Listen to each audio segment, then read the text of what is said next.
Now we turn to insertion. This is when we add a new value into the array. Where we put it changes how much work we do. The easy case is adding at the end. Here the array has 5 values and room for more. Index 5 is the first free slot. It sits right after the last value. We write 63 into that free slot. Then we raise the size to 6. No other value moved. That is 1 right. It is big O of 1. So adding at the end is big O of 1, as long as there is room. If the array is full, there is no free slot. Growing the array comes in a later chapter. But be careful. One insert does not always cost the same. What sets the price is where you insert, not the name of the operation. Adding at the end of a million element array moves nobody. It is 1 right. Adding at the front shoves all 1 million values to the right. Same operation, very different cost. Now the harder case. We want to put 55 at index 2. Index 2 holds 8 right now. We cannot just drop the new value here. That would erase 8, so we make room first. Look at the blue cells, index 0 and index 1. They hold 17 and 42. They come before index 2. They never move. Now the amber cells at index 2, index 3, and index 4. They hold 8, 99, and 5. Each one slides 1 slot to the right. That opens a gap. One warning. We must copy from the back to the front, away from the hole. If we copy from the front to the back, we would smear 1 value across the whole tail. After the shift, index 2 is empty. This is the hole. Now we write 55 into it. Now a prediction check before we watch the animation. We insert 55 at index 2 into the array 17, 42, 8, 99, 5. Which cells move? And which value ends up in the spare slot at index 5? Pause and think before the answer appears.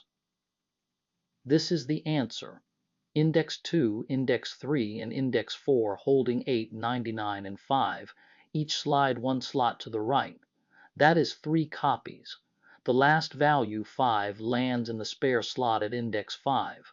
The hole opens at Index 2, where 55 is written. Let us set the scene. The array holds 17, 42, 8, 99, 5. The size is 5.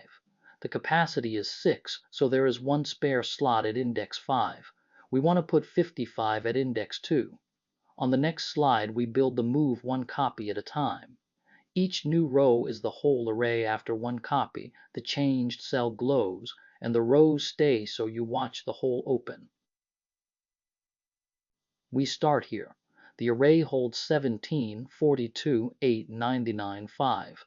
The size is 5. Index 5 is a spare slot. Each new row shows the whole array after 1 copy. First copy, the counter J is 4. We read 5 at index 4. We copy it into the spare slot at index 5. The glowing cell is index 5. It now holds 5. Next copy, J is 3. We read 99 at index 3. We copy it 1 slot to the right into index 4. Index 4 now holds 99. Notice 99 shows twice for a moment. That is fine while we copy. Next copy, J is 2. We read 8 at index 2. We copy it into index 3. Now index 2 is the whole. The shift is done. Now we write 55 into the hole at index 2. This is its own step, not part of the shift. Last, we raise the size to 6. That is a separate step too. 3 values move to make room for 1 new value. This is the C code for insert at an index. It is short. It has 1 loop and 1 write. Let's read it line by line. This is the function header. It takes the array A, the current size n, the index I where we want the new value, and the value v it returns the new size. This comment is the promise we must keep before we call it. The index I must be at most n, and n must be smaller than the capacity, so a free slot really exists. This is the shift loop. We start j at n, the last free slot. We keep going while j is greater than I each time j goes down by 1, so we walk the tail from the back to the front. Inside the loop we copy. We settle of j to a of j minus 1. This moves each element one slot to the right. We go back to front so we never write over a value we still need. The loop stops at index I. Now slot I is open. We set of I to v, the new value drops into the hole we made. Last, we return n plus 1. The array now holds one more element, so its size grew by 1. What does this cost? In the worst case, we shift almost every element, so the time is big. O of n only inserting at the very end is big O of 1, because there is nothing to move. The extra space is big, O of 1.